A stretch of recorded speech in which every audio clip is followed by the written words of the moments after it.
Network News. Tent City itatayo na ng DSWD para sa mapektado ng pag-alboroto ng Mayon Volcano. Mga inilikas na residente pumalo na sa mahigit 3,000. Ang kasama natin sa balitang yan si Radyoman Gerald B. Ulep.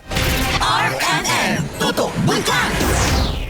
Kasalukuyan na itinatayo ng Department of Social Welfare Development o DSWD ang isang tent city na gagamitin ng mga residente apektado ng pag-aalburuto ng Mayon Volcano.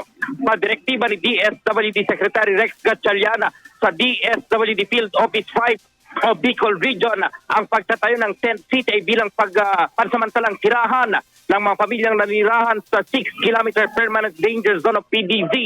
Ang tent city ay itinatayo sa Malilipot, Albay at sa oras na matapos ito ay ililipat na rito ang mga pamilyang kasalukuyang nasa San Jose Elementary School.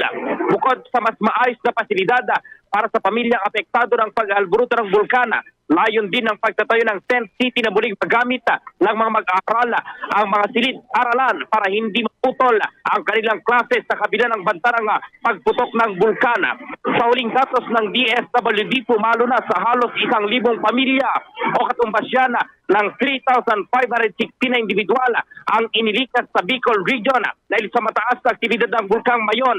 Karamihan sa mga apektado ay mula sa 13 barangay na nasa loob ng 6-kilometer permanent danger zone ng bulkana. Kasama mo sa DXL RMN Manila, Radyoman Gerald B. Ulep, Tatak, RMN. RNN Network News.